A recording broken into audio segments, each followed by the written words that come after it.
할리우드는 로마 검투사에 대해 당신에게 거짓말을 해왔습니다.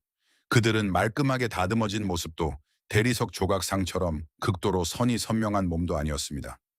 오늘날 어디서나 설교하는 것처럼 고기 산더미와 단백질 쉐이크를 먹으며 살지도 않았습니다. 그리고 더 충격적인 것은 그들이 로마에서 가장 두려운 전사가 되었던 방법이 현대의 피트니스 전문가들이 말하는 것과는 거의 정반대였다는 점입니다. 휴대전화를 스크롤하다가 고대 전사에 관한 영상을 다시 보게 되었다고 상상해 보십시오.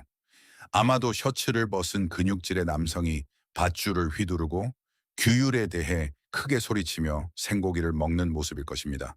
바로 이런 이미지가 우리에게 각인되어 왔습니다. 하지만 진실은 수천 년 동안 땅속에 숨겨져 있었습니다. 오늘날 우리가 검투사로부터 배울 수 있는 것들. 첫 번째 교훈은 매우 정직합니다. 외모와 성능은 같지 않습니다. 사진 속에서 인상적인 몸이라고 해서 자동으로 잘 싸우고 잘 나르고 잘 견디고 살아남을 수 있는 몸인 것은 아닙니다. 검투사들은 감탄을 받기 위해 훈련하지 않았습니다. 그들은 생존을 위해 훈련했습니다.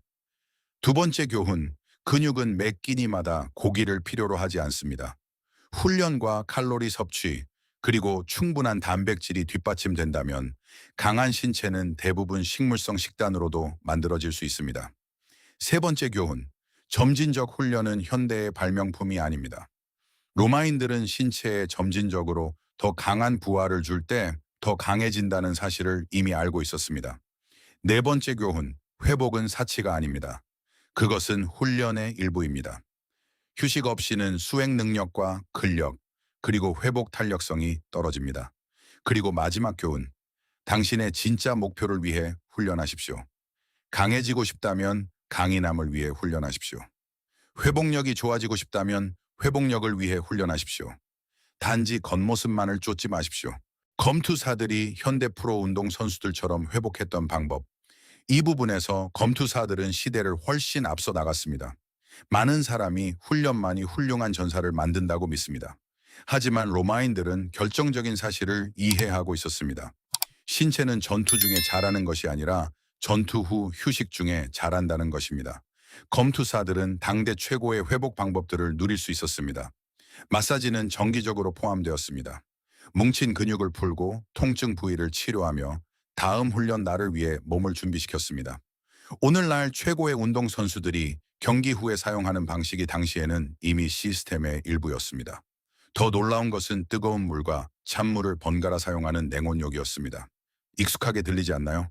바로 오늘날 전 세계의 프로축구 선수, 올림픽 참가자, 격투기 선수들이 사용하는 것과 똑같은 방법입니다. 열은 혈관을 확장시키고 냉기는 혈관을 수축시킵니다. 이 지속적인 교차는 신체 내부에 일종의 펌프 효과를 만들어냅니다. 이를 통해 대사 노폐물이 더 빨리 배출되고 신선한 산소가 근육으로 전달되며 염증이 줄어들고 회복이 빨라집니다. 로마인들은 현대 과학도 실험실도 연구 결과도 몰랐습니다. 하지만 그들은 세대를 거치며 무엇이 효과가 있는지 관찰했습니다. 회복을 더 잘하는 전사가 더 자주 훈련할 수 있었습니다. 더 자주 훈련하는 전사가 더 위험해졌습니다. 더 위험한 전사가 더 오래 살아남았습니다. 한번 생각해 보십시오. 오늘날 사람들은 얼음 목욕, 사우나, 저온 요법 크라이오테라피 및 하이테크 회복 시스템에 많은 돈을 지불합니다. 하지만 결국 우리는 2000년 전 로마인들이 이미 사용했던 원리로 다시 돌아온 셈입니다. 검투사들은 알고 있었습니다. 언제나 열심히 훈련만 하고 제대로 회복하지 않는 사람은 조만간 무너질 것이라는 사실을 말입니다. 강인함은 부하뿐만 아니라 현명한 회복을 통해서도 만들어집니다. 검투사들이 현대 피트니스 계획과 유사한 훈련 방식을 사용했던 방법. 많은 사람은 검투사들이 지쳐 쓰러질 때까지 하루 종일 거칠게 칼을 휘둘렀을 것이라고 상상합니다. 하지만 진실은 훨씬 더 인상적입니다. 그들의 훈련은 혼란스럽지 않았습니다. 그것은 계획되고 구조화되었으며 놀라울 정도로 지능적으로 구성되었습니다. 역사적 사료에 따르면 그들의 훈련 주간은 서로 다른 부하의 날들로 구성되었습니다. 강도가 높은 고된 날이 있었고 기술과 조절을 위한 날이 있었으며 집중적인 회복 단계도 있었습니다. 바로 이 원칙이 오늘날 현대적 훈련 관리의 기초로 간주됩니다. 매일 최대치로 훈련하는 사람은 약해집니다. 부하와 휴식을 적절히 교대하는 사람이 더 강해집니다. 더 놀라운 것은 그들의 무기 연습 방식이었습니다. 검투사들은 실제 전투용 무기보다 더 무거운 나무 무기로 자주 훈련했습니다.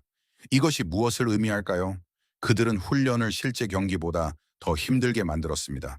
마침내 실제 시합 날이 왔을 때 진짜 검은 더 가볍고 빠르며 조종하기 쉽게 느껴졌습니다. 이것이 바로 오늘날 엘리트 스포츠에서 사용되는 원칙입니다. 달리기 선수들은 저항을 달고 훈련합니다. 권투 선수들은 무거운 샌드백을 칩니다.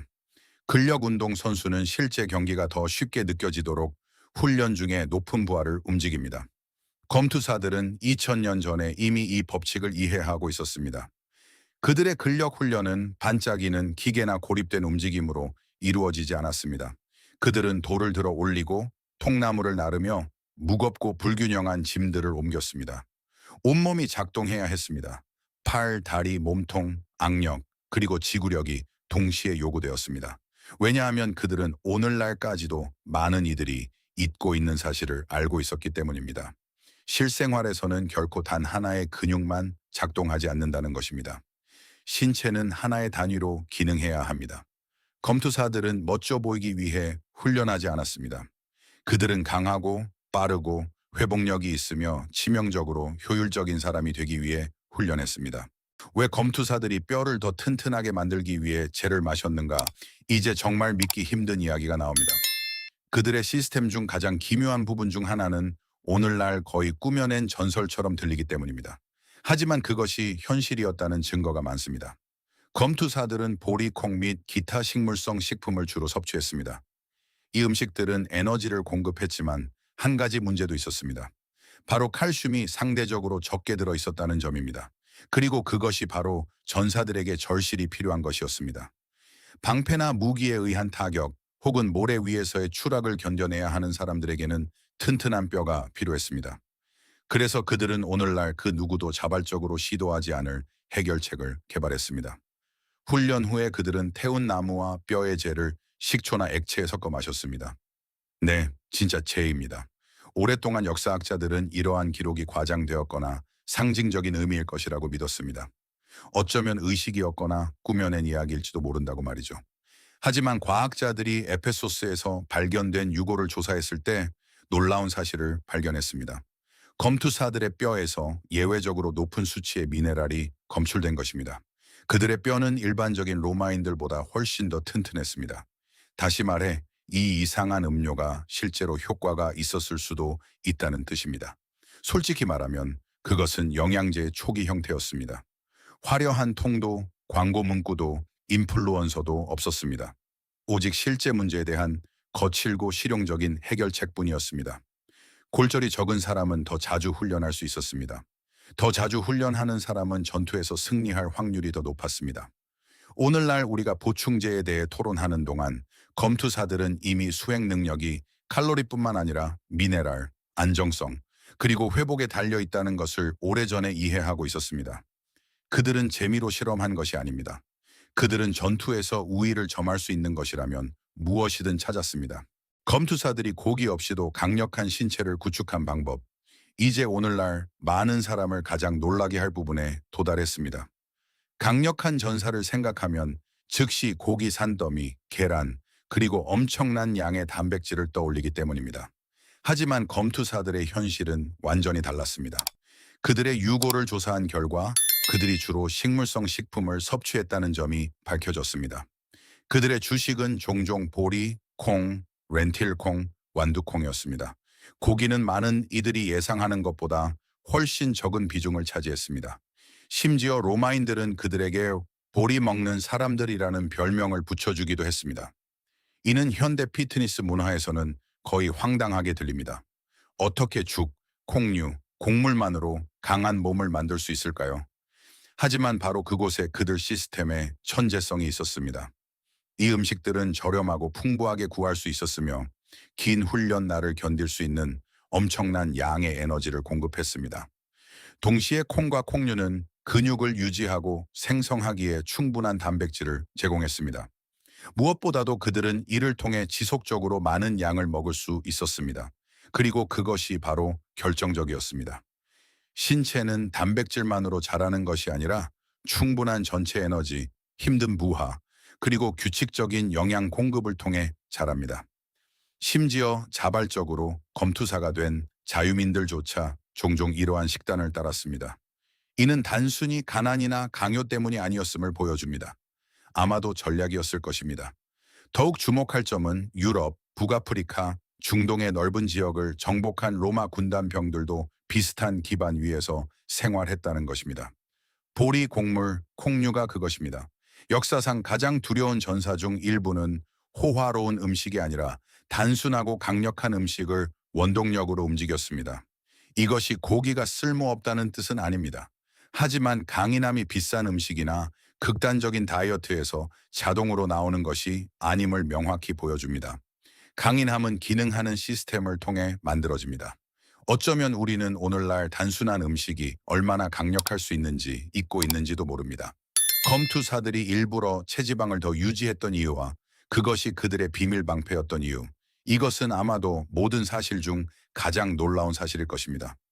오늘날 거의 모든 사람은 위험한 전사라면 체지방이 거의 없고 복근이 선명하며 극도로 절제된 몸이어야 한다고 믿기 때문입니다. 하지만 검투사들에게는 종종 그 반대가 사실이었습니다. 그들 중 다수는 영화에서 보는 것보다 훨씬 더 부드럽고 듬직한 체형을 의도적으로 유지했습니다. 그들은 강하고 거대하며 유능했지만 근육의 모든 결이 보일 정도로 마른 상태는 아니었습니다. 그 이유는 게으름 때문이 아니었습니다. 그것은 전술이었습니다. 경기장에서의 전투는 해변에서 멋져 보이기 위한 것이 아니었습니다. 그것은 배인 상처, 타격, 그리고 고통에서 살아남기 위한 것이었습니다. 칼날이 극도로 마른 몸에 닿으면 근육, 신경계, 혈관이 표면에 너무 가까이 있게 됩니다. 부상이 순식간에 치명적으로 변할 수 있습니다. 피부 아래의 추가적인 지방층은 일종의 천연 완충제 역할을 할 수 있었습니다. 표면적인 상처는 피를 많이 흘려 극적으로 보였고 관중을 열광시켰습니다. 하지만 그것은 종종 깊은 부상보다는 덜 위험했습니다. 이는 전사가 부상을 입은 것처럼 보일지라도 계속해서 싸울 수 있음을 의미했습니다. 그리고 그것이 바로 가치 있는 일이었습니다. 타격을 입은 후 즉시 전투 불능이 되지 않는 사람은 생존 확률이 더 높았습니다. 가벼운 상처에서 더 빨리 회복하는 사람은 더 일찍 다시 출전할 수 있었습니다. 더 자주 싸울 수 있는 사람은 더 많은 명성과 더 많은 돈을 가져다 주었습니다. 즉 검투사들은 아름다움이 아니라 기능을 위해, 감탄이 아니라 저항력을 위해 신체를 최적화했습니다. 오늘날 많은 사람은 선명한 근육질 몸매를 수행 능력과 혼동합니다. 눈에 보이는 식스팩은 인상적일 수 있지만 그 신체가 얼마나 견고하고 튼튼하며 회복력이 있는지에 대해서는 거의 말해주지 않습니다. 검투사들은 알고 있었습니다. 최고의 신체는 항상 가장 아름다운 몸이 아니라 가장 유용한 몸이라는 것을요. 모든 것을 바꿔놓은 터키의 고고학적 발견, 수세기 동안 검투사들은 현실보다는 전설 속에 더 많이 존재했습니다. 영화, 그림, 그리고 이야기들은 고기만 먹고 오직 거친 강인함으로만 강해진 완벽한 몸을 가진 거의 천하무적의 남성이라는 이미지를 만들었습니다. 하지만 그 고정관념을 뒤흔든 발견이 있었습니다. 1993년 연구자들은 오늘날의 터키인 고대 도시 에페소스에서 검투사 묘지를 발견했습니다. 그곳에는 실제 전사들, 즉 실제로 경기장에 섰던 남성들의 유해가 있었습니다. 전설이나 신화가 아닌 피와 살을 가진 실제 인간들이었습니다. 과학자들은 22구의 유골을 정밀하게 조사했습니다. 그들은 뼈의 구조, 부상의 흔적, 그리고 화학적 동위원소를 분석했습니다. 바로 이러한 흔적들이 한 사람이 수년간 무엇을 먹었는지, 그의 신체가 어떤 부하를 견뎠는지, 그리고 어떤 영양소를 정기적으로 섭취했는지를 말해줍니다. 그리고 발견된 내용은 충격적이었습니다. 뼈는 검투사들이 많은 일반 로마인들과 다르게 먹었다는 것을 보여주었습니다. 그들은 보리와 콩류를 기본으로 하는 식물 기반의 식생활을 더 강력하게 유지했습니다. 동시에 그들의 자해 음료에 관한 기록과 일치하는 높은 미네랄 수치의 증거도 발견되었습니다. 또한 그들의 부상 흔적은 전투의 잔혹함뿐만 아니라 그럼에도 불구하고 그들이 얼마나 자주 살아남았는지에 대해 많은 것을 알려주었습니다. 단 하나의 발견으로 검투사에 대한 현대적인 이미지는 깨지기 시작했습니다. 훈련된 영화 속 영웅이 아니라 전술적으로 단련된 운동선수의 모습이 드러났습니다. 강하고 저항력이 있으며 지능적으로 훈련받고 전투의 현실에 적응한 모습 말입니다. 때때로 고고학은 역사를 파괴하지 않습니다. 그저 잘못된 역사를 진실된 역사로 대체할 뿐입니다. 우리는 여기서 무엇을 배울 수 있을까요? 첫째, 외모와 성능은 같지 않습니다. 검투사들은 영화 배우처럼 보이지 않았습니다. 그들은 강하고 견고하며 기능적인 전사의 모습이었습니다. 둘째, 근육을 만들기 위해 매끼니 동물성 단백질이 필요한 것은 아닙니다. 검투사들은 대부분의 식물성 식단으로도 힘과 체격을 가질 수 있음을 증명했습니다. 셋째, 지능적인 훈련은 새로운 발명품이 아닙니다. 더 무거운 훈련용 무기, 명확한 부하 단계 및 휴식일은 이미 2000년 전에도 사용되었습니다. 넷째, 진짜 강인함을 위해 훈련하십시오. 검투사들은 거울을 위해서가 아니라 수행 능력을 위해 훈련했습니다. 다섯째, 회복은 그들 성공의 일부였습니다. 목욕, 마사지, 그리고 휴식 단계는 필수적인 요소였습니다. 이것이 당신이 오늘날 검투사처럼 살아야 한다는 뜻일까요? 아마 아닐 것입니다. 우리는 더 나은 영양 체계와 현대과학을 가지고 있습니다. 하지만 기본 원칙은 오늘날까지도 유효합니다. 로마에서 가장 두려운 전사들은 단순한 방법, 혹독한 규율, 그리고 현명한 전략으로 강해졌습니다. 어쩌면 검투사들은 우리가 잊어버린 무언가를 알고 있었을지도 모릅니다. 혹은 어쩌면 우리는 무엇이 정말로 효과적인지를 이제서야 다시 발견하고 있는지도 모릅니다. 이런 역사적 진실이 마음에 드셨다면 채널을 구독하고 다음 영상에서도 함께 해주십시오.